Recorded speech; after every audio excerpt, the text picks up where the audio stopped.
The polished oak doors of Ethelgard's don't just separate the restaurant from the street. They separate two entirely different worlds. Inside, fortunes are made, and reputations are broken over plates of seared foie gras. Outside, the rest of the world rushes by. For 22-year-old Maya, a waitress drowning in student debt, those doors were her lifeline. But one rainy Tuesday evening, she stood before them, blocking the path of a man whose perfectly tailored suit was worth more than her entire education. She had one simple instruction: no reservation, no entry. She had no idea she was staring into the eyes of a billionaire, and she was about to detonate a war that had been simmering for decades. The rain fell on Park Avenue with a relentless, percussive rhythm, each drop seeming to target the city's elite with personal spite. Inside Ethelgard's, however, the weather was merely an aesthetic. The vast floor-to-ceiling windows transformed the downpour into a shimmering romantic backdrop for the hushed clinking of silverware on porcelain and the low murmur of powerful conversations. The air smelled of money, truffle oil, and old leather. Maya moved through this opulent theatre with a practiced, almost invisible grace. Her black uniform was immaculate, her apron starched, and the small silver pin bearing the restaurant's griffin crest was positioned exactly 1 inch above her name tag. 2 years. For 2 years she had navigated this world of quiet extravagance, learning the subtle language of the wealthy.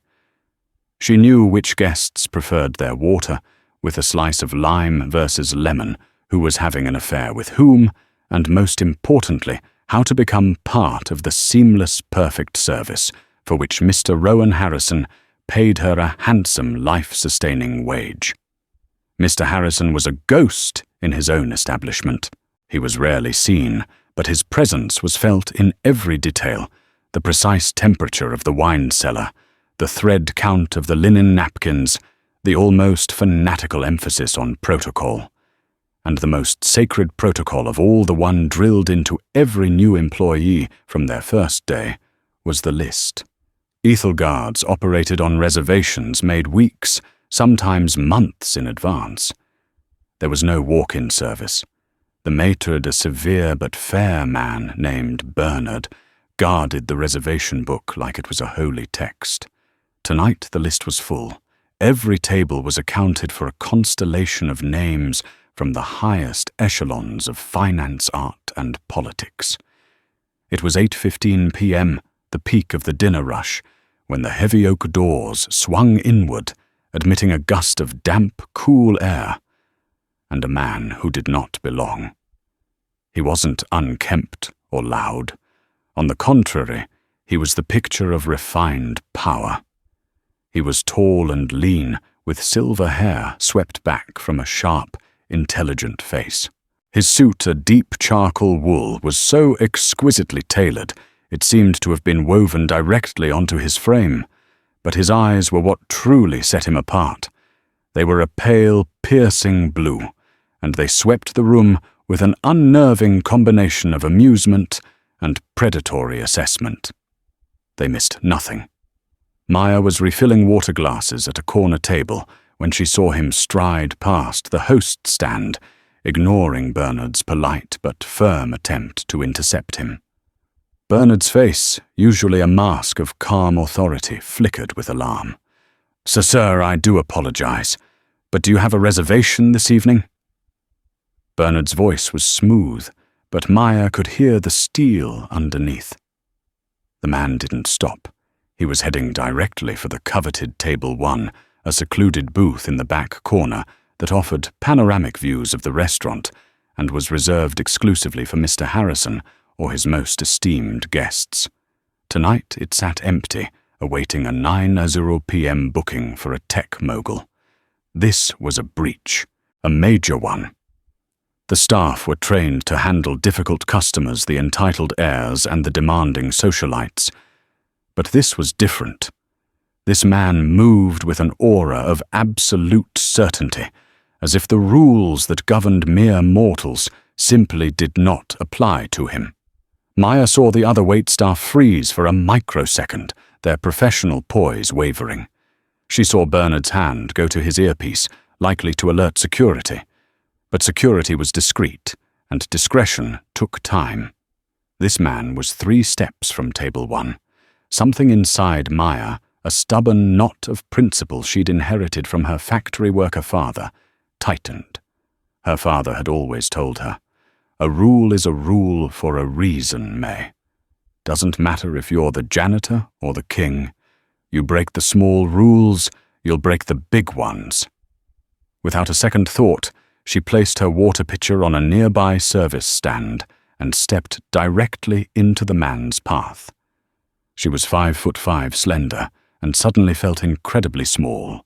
He loomed over her, the scent of expensive cologne and damp wool filling her senses. She held her ground, positioning herself squarely between him and the empty booth. "Excuse me, sir," she said, her voice steady and clear, cutting through the low hum of the room. "I'm afraid there has been a mistake. This table is reserved." The man stopped. He looked down at her, and a slow, almost lazy smile spread across his lips. It wasn't a warm smile. It was the smile of a wolf that had just found a lost lamb. "And you are?" he asked, his voice a low, gravelly baritone. "My name is Maya, sir. I'm a server here," she replied, keeping her chin up, "and I need to ask you to please return to the host stand. Bernard will be happy to assist you." The man chuckled a dry, humorless sound. "Oh, I'm quite certain Bernard can't assist me. But you can. You can step aside." He took a step forward, expecting her to yield. She didn't. She planted her feet, her sensible black work shoes, feeling like they were bolted to the plush carpet.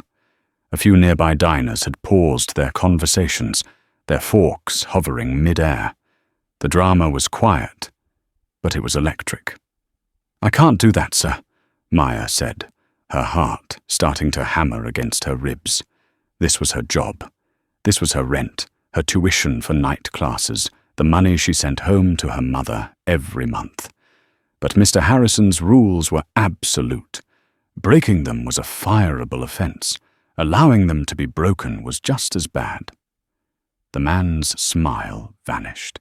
His pale blue eyes hardened into chips of ice. "Do you have any idea who I am?" he asked, his voice dropping to a near whisper, laced with threat.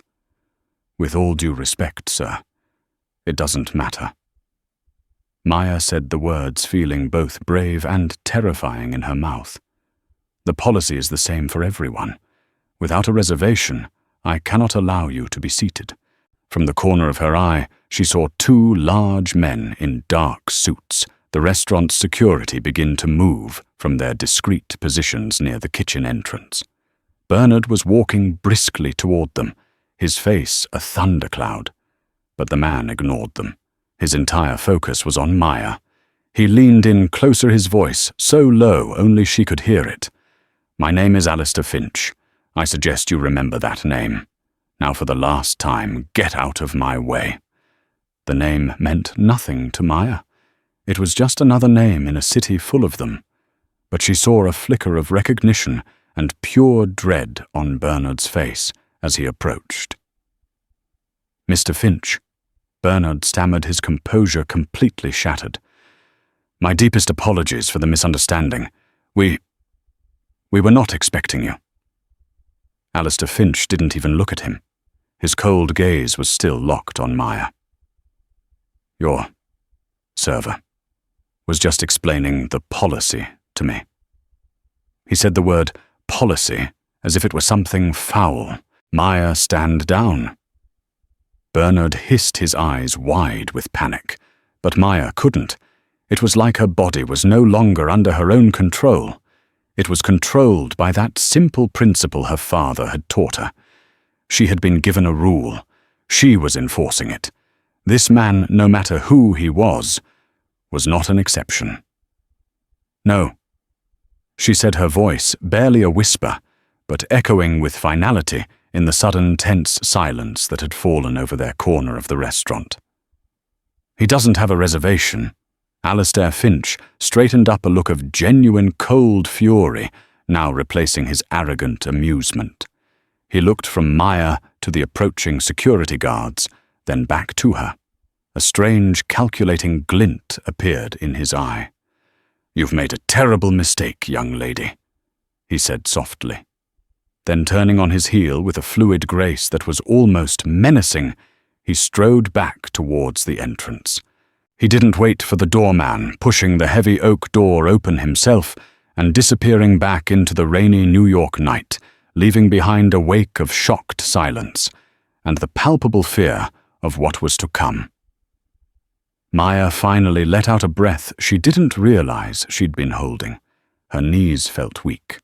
Bernard rushed to her side, his face pale. "Do you know what you've just done?" He whispered, his voice trembling with a mixture of anger and fear. That was Alistair Finch. Alistair Finch. The name still meant nothing. "Who is Alistair Finch?" Maya asked, her voice shaking slightly. Bernard looked at her as if she'd just asked who the president was. "He's not just a billionaire, Maya. He's the man who has spent the last 20 years trying to utterly destroy Mr. Harrison. He's his greatest rival, and you just stopped him from entering his enemy's restaurant. Mr. Harrison is going to hear about this. We are all in very, very deep trouble." The rest of the shift passed in a blur of surreal anxiety. Every clatter of a dropped fork sounded like a guillotine. Every time the kitchen doors swung open, Maya expected to see Mr. Harrison himself emerge, a spectral figure of vengeance, ready to cast her out into the rainy street. She mechanically took orders, served duck confit and filet mignon, and refilled wine glasses, all while the name echoed in her head, Alistair Finch. Her fellow servers gave her a wide berth, their expressions a mixture of awe and pity. They had all seen it. The entire restaurant had felt the seismic shift in atmosphere when she stood her ground. A busboy named Kevin, a lanky film student, gave her a thumbs up when Bernard wasn't looking. Maria, a veteran waitress who had seen everything, just shook her head, slowly murmuring, "Brave girl." Foolish, but brave. Bernard avoided her, completely communicating, only through terse hand signals. The fear in his eyes had been replaced by a grim resignation. He was already calculating the fallout, and she was at the epicenter. When the last guest finally departed just after midnight, the staff began their nightly ritual of closing down. The silence was heavier than usual. Maya meticulously polished her cutlery, her hands moving on autopilot while her mind raced. She replayed the scene over and over. The arrogance in Finch's eyes, the cold threat in his voice, the terror on Bernard's face. Had she been wrong, her father's words felt hollow, now a childish platitude in a world run by men like Finch and Harrison, where rules were not shields for the righteous, but weapons for the powerful. She thought about her small apartment in Queens, the rent check already written and waiting on her dresser. She thought about the online anatomy course she was taking, the next tuition payment due in 3 weeks. She thought about her mother's hopeful voice on the phone, so proud that her daughter was working at such a fancy place. The weight of it all pressed down on her. "Maya!" Bernard's voice cut through her thoughts. He stood by the staff exit holding his coat. He looked tired and old. "Mr. Harrison's assistant called 10 minutes ago," he said, not meeting her eyes. "He wants to see you. Tomorrow morning, 9 a.m. sharp, his private office. Top floor." The words landed like stones in her stomach. The top floor. No one went to the top floor, except for the executive team. It was where Mr. Harrison's personal office was, a sanctuary that overlooked Central Park, a place whispered about, but never seen by the rank and file. It was where people got fired. Not just fired, but erased. "Bernard, She started wanting to explain, to justify. "Save it," he said, his voice flat. "It doesn't matter what I think. Just be on time. And Maya, for what it's worth, I've never seen anyone do what you did. I don't know whether to be impressed or horrified. He sighed, then turned and left the click of the closing door sealing her fate. Maya walked home through the now drizzling streets, forgoing the subway. She needed the air, the cold dampness on her face. The city lights of Manhattan blurred through her unshed tears. Who was Alistair Finch? She pulled out her phone, her fingers numb, and typed the name into the search bar. The results flooded her screen. Page after page of articles from Forbes, The Wall Street Journal, and Bloomberg. Alistair Finch, COO of Finch Global Acquisitions, a corporate raider famous for his hostile takeovers. His net worth was estimated at $12 billion. He was known for his ruthless business tactics, his charm, and his portfolio of dismantled companies, their assets stripped and sold for parts. And then she saw the headlines that made her blood run cold. They detailed a bitter 2-decade-long feud with another titan of industry, Rowan Harrison. It had started with a tech venture in the late 90s. They had been partners young and ambitious. The company had imploded spectacularly, leading to lawsuits, accusations of betrayal, and a rivalry that had become legendary in the financial world. Finch had accused Harrison of stealing proprietary code. Harrison had accused Finch of sabotaging the company for a buyout. They had been trying to ruin each other ever since, battling over contracts companies and even real estate. Ethelgard's wasn't just a restaurant to Rowan Harrison, it was a symbol. It was his fortress of success, a statement of his victory and refinement. And Alistair Finch had tried to walk into it like he owned the place. And she, Maya, a 22-year-old waitress, had been the one to stand in his way. She hadn't just embarrassed a customer, she had publicly rebuffed her boss's mortal enemy at the gates of his own castle. She finally made it to her small apartment building, the exhaustion hitting her like a physical blow. Sleep felt impossible. She lay in bed, staring at the water stains on her ceiling, imagining the conversation in the morning. Mr. Harrison would be cold precise. He would tell her that her lack of judgment had created a diplomatic incident. He would offer her a severance package, a pittance, to ensure her silence, and she would be cast out of his perfect, orderly world. Her life, so carefully balanced on the income from this one job, would come crashing down. The next morning, she chose her clothes with the care of someone dressing for their own execution. Not her waitress uniform, but the only professional outfit she owned: a simple black skirt, a plain white blouse, and a worn but clean blazer.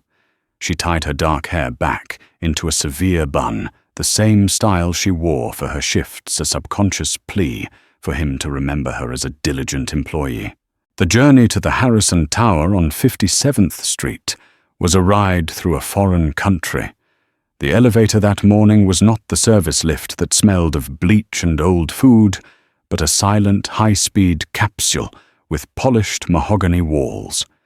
It didn't stop at the restaurant level. It kept going up until her ears popped. The doors opened onto the 60th floor. The reception area was a study in minimalist wealth. White marble floors, a single massive abstract painting on one wall, and a view that seemed to encompass the entire island of Manhattan. A severe-looking woman with a headset and an impossibly sharp bob nodded at her. "Miss Morales, Mr. Harrison is waiting." She was led down a long, silent hallway. Her sensible shoes made no sound on the thick grey carpet. The assistant opened a pair of tall, imposing doors and gestured for her to enter, closing them softly behind her. The office was vast. One entire wall was glass, looking down on Central Park, which from this height looked like a perfect green rectangle. The other walls were lined with books, not the decorative color-coordinated books of a designer, but old, well-read volumes. The air smelled of leather and paper, and there, standing by the window with his back to her, was Rowan Harrison. He was taller than she expected, with a shock of thick iron-grey hair. He wore a simple grey cashmere sweater and dark trousers, no tie. He didn't turn around. "You know," he said, his voice quiet, but resonant, filling the enormous space. "The view from up here is remarkable. You can see everything. You see the patterns, the flow of traffic, the way the city breathes. You learn to spot anomalies, things that are out of place." He slowly turned to face her. His eyes were a deep, thoughtful brown, and they held no anger. They were analytical, curious. He looked nothing like the fearsome tycoon she had imagined. He looked like a tired professor. "You, Miss Morales," he said, gesturing to the chair in front of his massive oak desk, "are an anomaly." Maya sat her hands clasped tightly in her lap. Her throat was dry. "I have read Bernard's report." He continued walking around the desk to sit opposite her. He folded his hands. "I have also watched the security footage. 3 times. You refused entry to Alistair Finch." "Yes, sir," she managed to squeak out. "You cited restaurant policy," he stated. "Yes, sir. No reservation, no entry. It's the first rule we're taught." "And when he told you his name, it meant nothing to you." "No, sir. I didn't know who he was until after he left." This, she felt, was her only defense. Ignorance. Rowan Harrison leaned back in his chair, studying her. A long, agonizing silence stretched between them. Maya's heart pounded a frantic rhythm against her ribs. This was it. The final judgment. "For 20 years. Mr. Harrison," said his voice low and intense, "Alistair Finch has tried to get under my skin.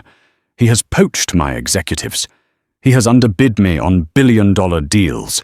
He bought the apartment directly above mine and took up tap dancing for a month. He is a man who delights in psychological warfare, in finding the smallest crack in your armor and driving a wedge into it." He leaned forward, his brown eyes locking onto hers. "Last night he wasn't there for dinner. He was there to make a point, to show that my fortress, my impenetrable Ethel guards, was just another place he could walk into. He wanted to sit at my table, drink my wine, and send me a picture of it. A small, petty gesture in a long, petty war." He paused, and the corner of his mouth twitched almost a smile. He expected my staff to crumble. He expected Bernard to grovel. He expected to be seated. And he would have been. Bernard would have made the correct logical choice to avoid a scene and appease a powerful man. He would have called me. I would have been furious. But the damage would have been done. Finch would have won the day's battle. He looked at her, and the expression in his eyes was one she couldn't decipher. It wasn't anger. It was something closer to wonder. "But he didn't count on you, Miss Morales. The anomaly. The waitress who cared more about a rule than a billionaire's ego. You didn't just refuse him. You humiliated him. Quietly. Politely. And on his enemy's home turf. I would have paid $1 million to see the look on his face." Maya stared at him, utterly bewildered. This was not the conversation she had prepared for. "Sir, I thought I was going to be fired," she stammered. "Fired?" Rowan Harrison let out a short, sharp laugh. It echoed in the vast office. "Miss Morales firing you would be the stupidest business decision I've made all year. You showed loyalty. Not to me, you don't know me. You showed loyalty to the principle of the thing. That is a quality far rarer and more valuable than an MBA from Harvard." He stood up and walked back to the window. "Alistair Finch will not forget this. He will not forget you. He will likely try to retaliate. He's predictable in his vindictiveness." He turned back to her, his expression serious now. "Which is why I am not firing you. In fact, I'm doing the opposite. I'm taking you off the floor. Effective immediately, you are promoted. You will be my new personal assistant." Maya's jaw dropped. Your personal assistant. Sir, I'm a waitress. I'm taking night classes for a degree in biology. I don't know anything about being a personal assistant to you. You know how to be loyal, and you know how to follow instructions without being intimidated. I can teach you how to manage a schedule. I can't teach you character, he said simply. The salary will be triple what you're making now. We'll arrange it so you can continue your classes. The only condition is absolute discretion and complete loyalty, as you've already demonstrated. He extended a hand. What do you say, Miss Morales? Are you ready to work on the top floor? Maya looked at his outstretched hand, then at the sprawling city below. It was an impossible choice, a terrifying, life-altering, insane choice. She was being pulled into the heart of a war between two unimaginably powerful men. Her quiet, orderly life was over. But so was her struggle, her fear of the next rent payment, the next tuition bill. She thought of Alistair Finch's cold, furious eyes.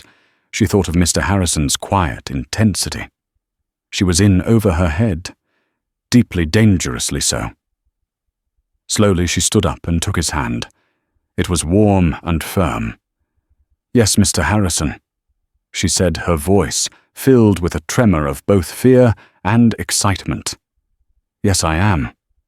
Maya's life transformed overnight.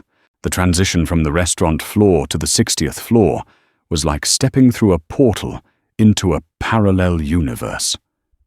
Her black waitress uniform was replaced by a wardrobe of tailored blouses, skirts, and blazers funded by a generous signing bonus that appeared in her bank account and was more money than she had ever seen in one place. Her small apartment in Queens remained her sanctuary, but her days were now spent in the rarefied air of Harrison Tower, a world of hushed phone calls, encrypted emails, and schedules timed to the second. Rowan Harrison was a demanding but surprisingly patient boss.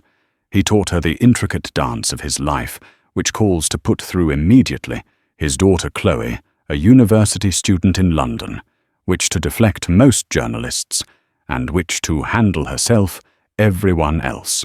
He showed her how to organize his complex travel itineraries, manage his portfolio of charitable donations, and most importantly, how to identify and track the movements of Alistair Finch. Part of her new job, she quickly learned, was to be a sentry. Rowan had a dedicated team of analysts who monitored Finch Global Acquisitions, but he wanted a personal touch. He had her set up news alerts for Finch's name, for his company, for his known associates. Alistair is a creature of habit and ego, Rowan explained one afternoon, staring at a bank of screens that showed stock market data. He telegraphs his moves not in his business plans, but in his public life. Where he eats, who he talks to, what charity auction he suddenly decides to attend. It all means something. Your job is to watch for the anomalies, Maya. The things that are out of place. It was the same phrase he had used to describe her.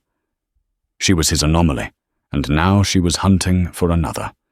The work was all-consuming. Maya found she had a natural aptitude for the organization and attention to detail it required. She was efficient, she was discreet, and she learned quickly. But it was a lonely existence. Her old friends from the restaurant seemed distant, intimidated by her new position. Her night classes in biology felt like a dream from another life, a passion she now pursued through sheer force of will, studying late into the night after grueling 12-hour days. Rowan Harrison, for all his wealth and power, was also a solitary figure. He was divorced, and his relationship with his daughter seemed to be maintained mostly through strained weekly video calls that Maya scheduled. He lived in his penthouse atop the tower, and his office was his kingdom. He rarely spoke of his past, but sometimes, when looking at an old photograph on his desk, a shadow of profound sadness would cross his face. The photograph was of 3 young men, arms slung around each other, grinning at the camera. They stood in front of a cluttered garage, a crude, hand-painted sign above them, reading "Innovate Dynamics." One of them was a much younger Rowan Harrison, his hair dark and unruly. Another was clearly a young Alistair Finch, handsome and brimming with confidence. The third man was unfamiliar, with kind eyes and a gentle smile. Maya never asked about the photo. It felt like trespassing on sacred ground. 2 months into her new role, the first direct shot from Alistair Finch arrived. It wasn't a corporate maneuver or a lawsuit. It was personal. Maya was sorting through the morning mail when she came across a thick, cream-colored envelope with no return address, addressed simply to the Anomaly 60th floor. Her blood went cold. Only one person had ever called her that, besides Rowan. Her hands trembled as she opened it. Inside was not a letter but a single high-resolution photograph. It was of her, taken from a distance. She was walking from the subway station to her apartment building in Queens. She looked small, anonymous, just another face in the crowd. But the telephoto lens had captured her perfectly, her expression tired after a long day. Tucked into the corner of the photo was a small embossed card. On it, in elegant script, were 3 words, "I see you." A wave of nausea washed over her. This wasn't about business anymore. Finch had crossed a line. He had invaded her private life, her sanctuary. He was telling her that she was not safe, that he knew where she lived. This was a classic intimidation tactic, designed to frighten her, to make her quit. She stared at the photo, her fear slowly hardening into a cold, defiant anger. This was what men like Finch did. They used their power to terrorize people they considered beneath them. He thought he could scare her away, make her run back to the safety of the restaurant floor. Taking a deep breath, she walked into Rowan's office and placed the photograph on his desk without a word. He looked at it, his face impassive. Then he looked at the card. His jaw tightened almost imperceptibly. He looked up at her, his brown eyes searching her face. "Are you all right? I'm angry," she said, her voice stronger than she expected. "He thinks this will scare me. He thinks I'm just some girl he can bully." Rowan stared at the photo for a long moment. "This is his way. He's testing your resolve, and mine. He wants me to know he can get to the people close to me." He picked up the photo, his knuckles white. "He's making a mistake. He's underestimating you. And that's always been his greatest weakness." He stood up and walked to a secure built-in cabinet. He took out a slim burner phone and handed it to her. "From now on, you'll be driven to and from work. A car will be waiting for you downstairs every morning and every evening. I'm assigning a security detail to your building. They'll be discreet. You won't even know they're there, but they will be. This phone is for emergencies only. My number is the only one programmed into it." "Mr. Harrison, that's too much," Maya stammered, overwhelmed. "I can't accept." "You can and you will," he said, his tone leaving no room for argument. "You are under my protection now, Maya. An attack on you is an attack on me. We will not be intimidated." That evening, as a sleek black sedan drove her away from the glittering spire of Harrison Tower, Maya felt like she was living in a gilded cage. She was safe, she was wealthy beyond her wildest dreams, but she was no longer free. Her life was inextricably linked to this decades-long war. Alistair Finch hadn't just put her in his sights. He had inadvertently locked her into Rowan Harrison's world more securely than any contract ever could. The following week, something new appeared in the news alerts she monitored. Alistair Finch had made a significant multi-million-dollar donation to the New Leaf Foundation, a charity dedicated to rehabilitating and supporting ex-convicts. It was a strange move for Finch, whose philanthropy usually extended only to art museums and political campaigns. It was an anomaly. She flagged it for Rowan. He looked at the report, a strange, unreadable expression on his face. New leaf, he murmured, more to himself than to her. Why new leaf? He turned to the old photograph on his desk, the one with the 3 young men. He picked it up his thumb, gently brushing over the face of the 3rd man, the one with the kind eyes. Find out everything you can about that foundation, Maya, he said, his voice quiet. Everything. And find out if they have any connection to a man named David Miller. The name was new. She had never heard Rowan mention it before. Who is David Miller, sir? She asked. Rowan Harrison placed the photograph back on his desk, his back to her.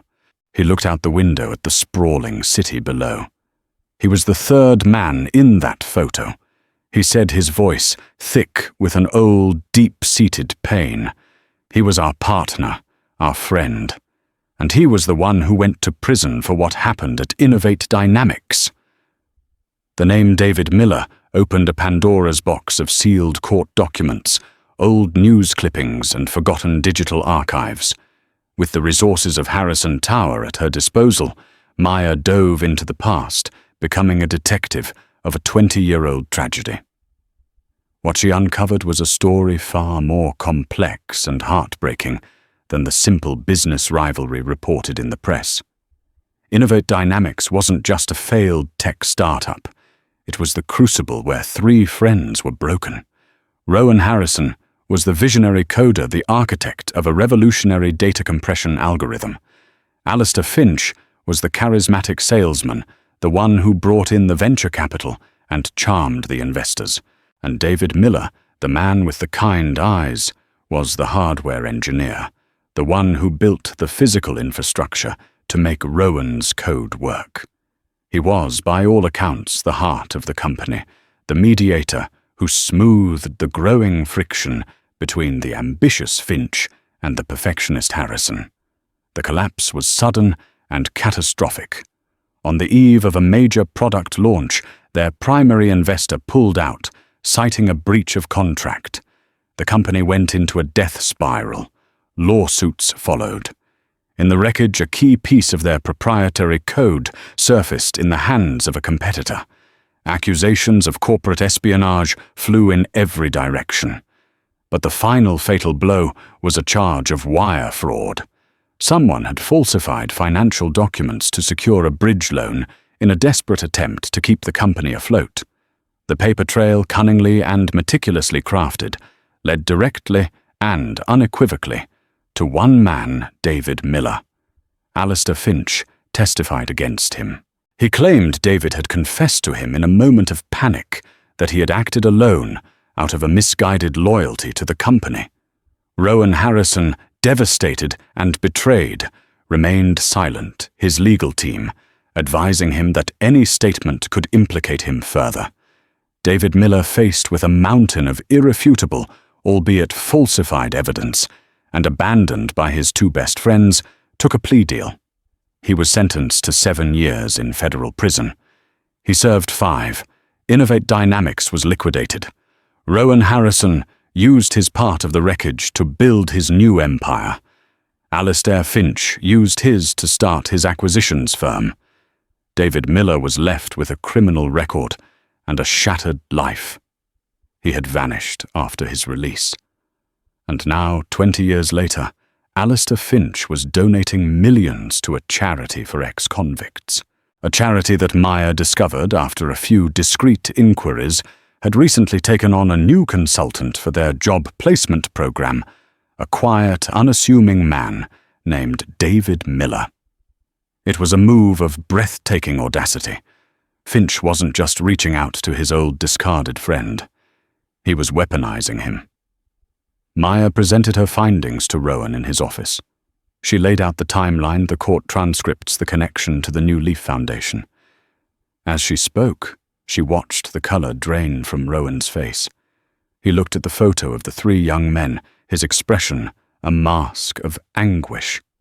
"He's using him," Rowan whispered, his voice raw. "After all these years, he's using David against me." "What does Finch want?" Maya asked gently. "Why now?" "It's not about money," Rowan said, running a hand through his hair. "It's about the narrative. Alistair has spent 20 years painting me as the villain who betrayed our partnership. But the story was never complete without the third man. If he can get David on his side, get him to publicly forgive him and blame me, he rewrites history. He doesn't just win the war, he makes it so he was never the bad guy to begin with." The full diabolical genius of Finch's plan became clear. He wasn't just making a move on the corporate chessboard. He was trying to capture the king from Rowan Harrison's past. He must have something David wants, Maya reasoned. A job money, absolution, or something I have, Rowan said cryptically. He walked over to a bookshelf, running his fingers along the spines of the old books. He stopped at a worn, leather-bound copy of Moby Dick. He pulled it from the shelf. It was heavier than a normal book. He opened it, revealing that the pages had been hollowed out. Inside, resting on a bed of faded velvet, was not a weapon or a jewel, but a simple, outdated 3.5-inch floppy disk. "This is it," Rowan said, his voice barely audible. "The original source code, uncompiled, with my original time-stamped annotations. It proves the algorithm was mine, completed weeks before Alistair claimed he came up with a similar concept. But it also contains something else. On the day before everything fell apart, David discovered something. He found a back door Alistair had coded into the system, a way to siphon data to an outside server. David recorded his findings, his proof that Alistair was the traitor, and he saved it onto this disk for safekeeping. He was going to show it to me the next morning." He looked at the disk with a profound sadness. But he never got the chance. That night, Alistair must have found out David knew. He triggered the collapse, framed David for the fraud, and walked away clean. "I found this disk in David's desk while they were clearing out the office. I didn't know what was on it for years. I was so angry, so consumed by my own sense of betrayal, that I just locked it away." By the time I finally looked at the data, years had passed. David was out of prison and had disappeared. The statute of limitations on the corporate espionage had long expired. It was just proof of a dead crime. "Finch must know you have it," Maya said, the pieces clicking into place. "He wants it. That's what this is all about. He's using David as leverage to get you to hand over the one piece of evidence that proves what he really is." The phone on Rowan's desk rang a special line that only a handful of people had the number for. Maya answered. "Mr. Harrison's office?" "Put him on," a familiar, gravelly voice said. It was Alistair Finch. Maya's hand tightened on the receiver. She looked at Rowan, who nodded grimly. She patched the call through to the speakerphone. "Alistair," Rowan said, his voice cold as ice. "Rowan." Finch's voice oozed false cordiality. "It's been too long.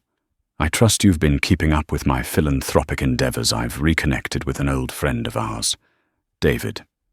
He looks older, of course. Prison does that to a man, but he's doing well. We had a lovely chat, talked about old times, the good, the bad, and the unresolved. The threat was unmistakable." "What do you want, Alistair?" Rowan asked, his voice tight. "I want to close the books on Innovate Dynamics once and for all," Finch said. "You have something that belongs to the past, a relic, a floppy disk. It's meaningless now legally, but it holds a certain sentimental value. I want you to destroy it, and I want a witness. And if I refuse—" There was a pause. "David has had a hard life, Rowan. He's finally getting back on his feet. A good job, a new start. It would be a shame if complications arose. A parole violation, perhaps. An old associate from prison showing up at his door. Things happen. But if you cooperate, I will personally ensure David's future is secure.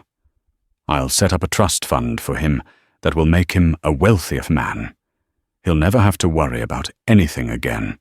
He can finally have the life that was stolen from him. It was a checkmate. Finch was forcing Rowan to choose, either hold on to the proof of his own innocence and risk David's safety, or destroy the proof and allow Finch to control the narrative, forever buying David's security with a lie. I need to speak with him, Rowan said. With David. Directly. Of course, Finch said smoothly. I'll arrange it. A neutral location. You, me, and David. A final meeting of the board of Innovate Dynamics. You can bring your anomaly. I hear she's quite loyal. Bring the disc, Rowan, and we can finally put our ghosts to rest. The line went dead. Rowan sank into his chair, looking older than Maya had ever seen him. He stared at the floppy disk in his hand as if it were poison. For 20 years he had lived with the weight of his silence, believing his friend had betrayed him. Now he knew the truth, but the truth was a weapon pointed directly at the man he had wronged. What are you going to do? Maya asked softly. I don't know. Rowan confessed, his voice heavy with the burden of 2 decades of guilt. Alistair thinks he has me trapped. He's offering me a choice between my legacy and David's safety. He looked at Maya, his eyes desperate. But he's forgotten something. There's always a third option. There's always an anomaly in the system. I just need to figure out what it is. The meeting was set for 2 days later. Alistair Finch chose the location with a masterstroke of psychological cruelty, the now derelict building that had once housed Innovate Dynamics. It was a graveyard of their shared history, and Finch was forcing them to return. During those 2 days, Rowan was a ghost in his own office, consumed by a grim, quiet focus. He spent hours staring at the floppy disk, rereading old files, and making cryptic calls to his legal team, searching for a move in a game that already seemed lost. Maya watched him, a knot of anxiety tightening in her stomach. Finch's plan was too perfect. It was a clean, elegant trap. But in any system there is always an anomaly. Rowan had called her one. Now she realized the true anomaly wasn't her. It was the man at the center of the storm, David Miller. Would a man framed by one friend and abandoned by another truly be so easily bought, acting on a gut feeling she couldn't ignore? Maya made a decision. She had to find David herself, before the meeting. It was a colossal risk, but her instincts screamed that it was the only move that mattered. She bypassed Rowan, giving a vague excuse about a personal errand, and made a quiet request to Harrison's security chief. Within hours they had an address, a second-floor walk-up in a working-class Hoboken neighborhood. She took a company car, her heart pounding, as she climbed the creaking stairs of the old brick building. When she knocked, the door opened a few inches on a chain. A man with haunted, weary eyes peered out. It was him. "Mr. Miller," she said, her voice unsteady. "My name is Maya Morales. I work for Rowan Harrison." His face hardened. "I have nothing to say to him." He started to close the door. "Please," she said quickly. "Just 5 minutes. Alistair Finch is lying to you." The name made him pause. He studied her earnest, nervous face, then sighed with infinite weariness and unlatched the chain. His apartment was sparse, but neat, filled with books and electronic components. "What did Alistair tell you?" Maya asked directly. "He told me he feels guilty," David said, his voice flat. "He said Rowan has proof that could have saved me, but kept it hidden to protect himself. He offered me a future. All he wants in return is that proof, so we can all move on." "He's not giving you a future. He's buying your story, Maya said desperately. Rowan didn't know the full truth until recently. He was wrong not to find you. He was a coward and he knows it. But the disc doesn't just clear Rowan. It proves Alistair framed you. She leaned forward, her voice an intense whisper. Rowan is going to that meeting. He's going to give Alistair the disc. He's willing to let Alistair win, to let him rewrite history if it means you'll be safe. He's choosing you over his own legacy. Finch thinks he's bought you, that he controls you. Don't let him. Don't let him buy the truth. She left him standing there, not knowing if she had saved everything or made it 1,000 times worse. The next day she and Rowan drove to the derelict building. Rowan was silent, grim-faced, the hollowed-out book containing the disc resting on the seat between them. Alistair Finch was waiting for them, a triumphant, predatory grin on his face. Beside him, looking pale and uncomfortable, stood David Miller. "Rowan, so glad you could make it," Alistair called out. "And the anomaly too. The whole gang's here." Rowan walked towards his old friends, his face a stony mask. He looked at David, his eyes filled with a universe of regret. "David, Save it, Rowan." Alistair cut in. "This is a business transaction. The item, please." Rowan held up the book. Finch's smile widened. He had won. "Excellent. You will hand that to me. I will have David destroy it." In return, he produced a thick portfolio. This is a trust in David's name. $5 million. His for a simple signature. He held the portfolio out to David. It was the moment of truth. Rowan looked at David, his expression one of complete surrender, ready to sacrifice his own name for this man's future. He started to step forward. But David didn't look at the money. He looked past it first at Rowan, and then he turned his gaze to Alistair. The haunted look was gone from his eyes, replaced by a quiet, burning fire. "No," David said. The single word hung in the air, charged with the weight of 2 decades. Alistair's smile faltered. "What did you say?" "I said no." David repeated, his voice stronger. "I won't sign it." He turned to Rowan. "Your assistant came to see me. She told me what you were willing to do." Alistair shot a look of pure venom at Maya. His perfect trap was breaking. David faced Alistair, his kind eyes now hard as steel. "You know, Alistair, I had a lot of time to think in prison. I thought about how you were the only one who visited, always probing, always asking questions. You were always scared of that disc." He glanced at Rowan. "You were a fool and a coward for hiding it, Rowan. We lost 20 years because of it." Then he locked his eyes back on Alistair. "But you're a monster.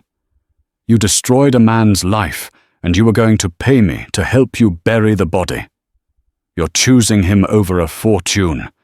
Alistair hissed, his composure cracking. "I'm not choosing him," David said. "I'm choosing me. I'm choosing the truth." He looked at the floppy disk which Rowan now held in his hand. "That disk's only power was the power we gave it, the power to keep us apart."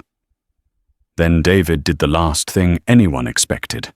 He reached out, took the disk from Rowan's stunned hand, and with a sharp crack he snapped it in two. The pieces of black plastic fell to the asphalt. "The past is over, Alistair," David said, his voice ringing with finality. "You have nothing left to bargain with." Alistair stared at the broken pieces, his face a mask of shock. The evidence he had feared for 2 decades was destroyed, but not on his terms. It had been rendered worthless, and with it his entire scheme had collapsed. Defeated not by his rival's wealth, but by his victim's integrity. Alistair Finch turned, got into his car, and sped away. He left Rowan and David standing together in the ruins of their past, with the quiet, terrifying and hopeful chance to finally begin again. In the end, it wasn't about the billionaires or their endless war. It was about a single choice made by a waitress who believed in the rules, and another choice made by a man who refused to sell his own story. Maya didn't just stop a man from entering a restaurant. She became the catalyst that forced an old, festering wound into the light. The story of Rowan Alastair and David reminds us that true power isn't found in boardrooms or on bank statements. It's found in loyalty, integrity, and the courage to face the truth, even when it's 20 years late. Their war didn't end with a bang, but with a quiet act of defiance that changed everything. What did you think of Maya's decision? What would you have done? Let us know in the comments below. If you enjoyed this story, don't forget to hit that like button, share it with a friend, and subscribe for more tales of drama and unexpected twists.